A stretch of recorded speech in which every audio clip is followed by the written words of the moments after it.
नमस्कार बच्चों, आज हम सीखने वाले हैं कक्षा 9वीं का हिंदी विषय। आज हम पहली इकाई जो है आपकी उसमें से 11 नंबर वाली जो कविता है निर्माणों के पावन युग में आज हम पढ़ने वाले हैं। हमारे कविता का नाम क्या है? निर्माणों के पावन युग में। इसके रचनाकार का नाम है अटल बिहारी वाजपेयी। सबसे पहले हम कवि का परिचय देखेंगे। देखो परिचय उनका। जन्म 25 दिसंबर 1924 मध्य प्रदेश में। अटल बिहारी वाजपेयी जी भारत के पूर्व प्रधानमंत्री होने के साथ साथ कवि, पत्रकार व प्रखर वक्ता भी है। आपकी रचनाएं जीवन की जिजीविषा, राष्ट्र प्रेम एवं ओज से परिपूर्ण है। उनकी जो प्रमुख कृतियां हैं वो देखो, मेरी 51 कविताएं, ये पूरा एक कविता संग्रह है। बाद में कुछ लेख, कुछ भाषण, बिंदु बिंदु विचार, अमर बलिदान, ये सब गद्य रचनाएं, ठीक है, इत्यादि उन्होंने क्या किया है? प्रमुख कृतियां की है। ये जो पद्य है, उन्होंने ये जो कविता लिखी है वो किसके संदर्भ में है, मतलब इसमें क्या बताने की कोशिश की है, ये छोटे शब्दों में हम जान लेने की कोशिश करेंगे। देखो पद्य संबंधी क्या कहा है? रस की अनुभूति कराने वाली, सुंदर अर्थ प्रकट करने वाली, लोकोत्तर आनंद देने वाली रचना कविता होती है। इसमें दृश्य की अनुभूतियों को साकार किया जाता है। इस कविता में वाजपेयी जी ने नूतन अनुसंधान, संस्कृति के सम्मान, जगत का कल्याण, उत्थान करने के साथ साथ ही चरित्र निर्माण करने को विशेष महत्व प्रदान किया है। यहाँ पे हमारे कविता का नाम क्या है? निर्माणों के पावन युग में। तो चलो आइए सबसे पहले हम कविता पढ़ेंगे। निर्माणों के पावन युग में हम चरित्र निर्माण न भूले, स्वार्थ साधना की आंधी में वसुधा का कल्याण न भूले। माना अगम अगाध सिंधु है संघर्षों का, पार नहीं है। अगाध यहाँ मतलब है अथाह, अगाध, अगाध मतलब अथाह।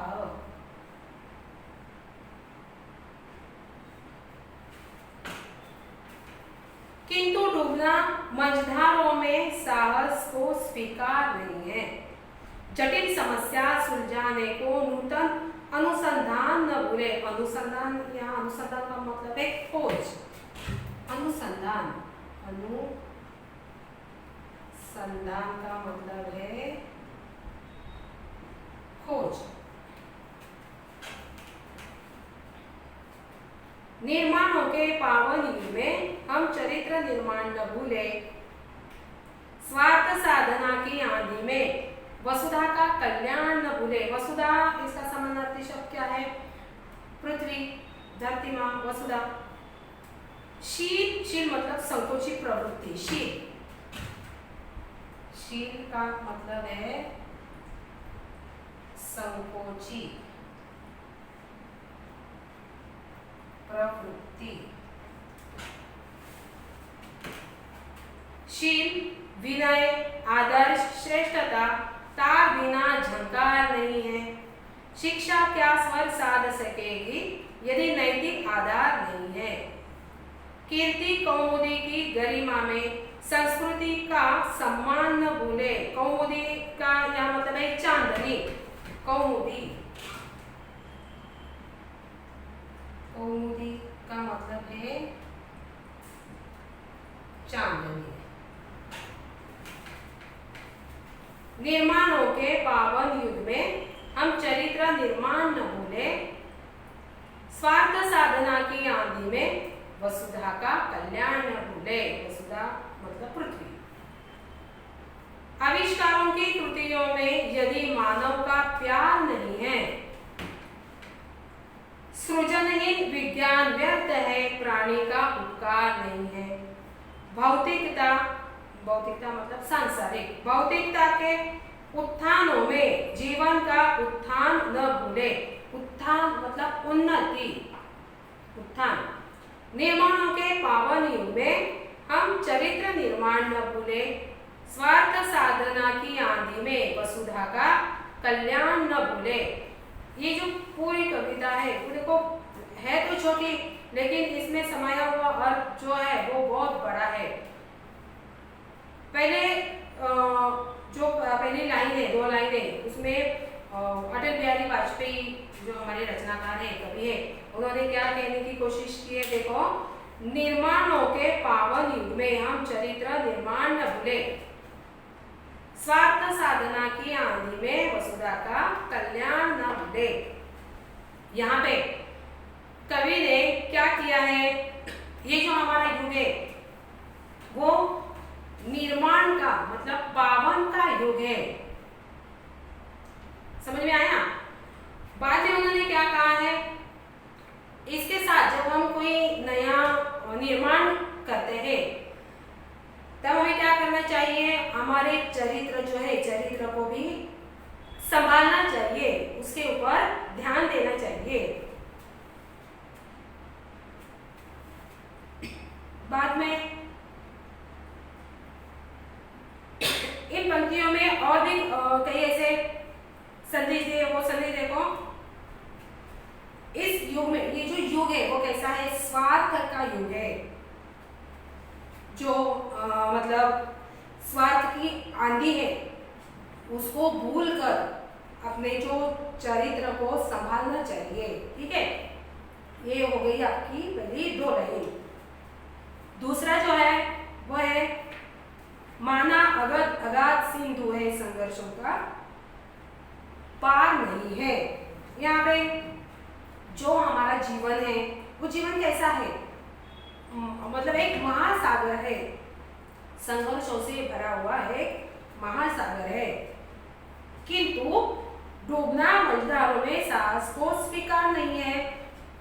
यदि हमारे अंदर कोई भी ऐसा साहस हो, उस साहस के माध्यम से कोई भी अगर समस्या आ जाए तो समस्या हम क्या करते हैं, वो सुलझाने की कोशिश करते हैं, कोई भी समस्या हल करने की कोशिश करते हैं। इसीलिए हर एक मानव के अंदर क्या होनी चाहिए, साहस होना चाहिए, तब जाकर हम कोई ऐसी बड़ी सी बड़ी जो समस्याएं हैं क्या कर सकते हैं, हल कर सकते हैं।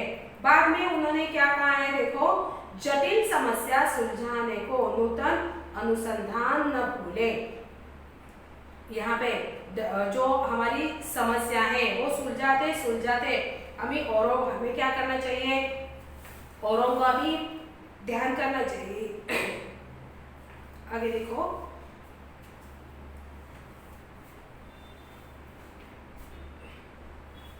आगे है निर्माणों के पावन, मतलब ये जो लाइन है, निर्माणों के पावन युग में हम चरित्र निर्माण न भूले, स्वार्थ साधना की आंधी में वसुधा का कल्याण न भूले। ये फिर से उन्होंने लाइन दोहराई है। पहले जो 2 लाइन है वहां पे मैंने ये सारे अर्थ बता दिए हैं। यहाँ पे और एक लाइन जो है वो फिर से आई है, शील विनय आदर्श श्रेष्ठता तार बिना झंकार नहीं है। शील का मतलब यहाँ पर मैंने क्या बताया है, शील का मतलब है संकोची प्रवृत्ति। यहाँ पे क्या है, संकोची प्रवृत्ति। शील, विनय, आदर्श, श्रेष्ठता, तार बिना झंकार नहीं, इनके बिना ये क्या है, झंकार हो ही नहीं सकता। शिक्षा का स्वर साध सकेगी यदि नैतिक आधार नहीं है।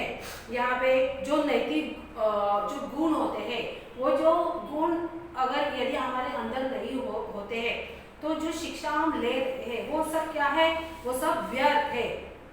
यहाँ पे और एक बात कही है, कीर्ति कौमुदी की गरिमा में संस्कृति का सम्मान न भूले।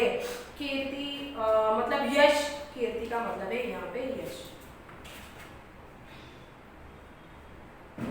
यहाँ पे कीर्ति मतलब यश।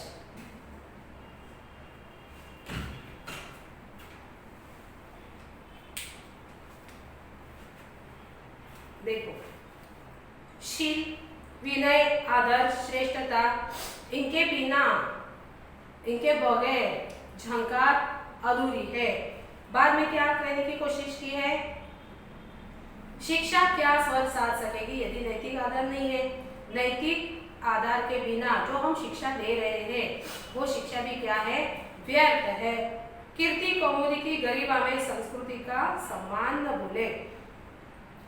यश जब हम प्राप्त करते हैं, अभी ये जो यश है, वो जो सम्मान है, इसकी चकाचौंध में संस्कृति का सम्मान करना नहीं भूलना चाहिए।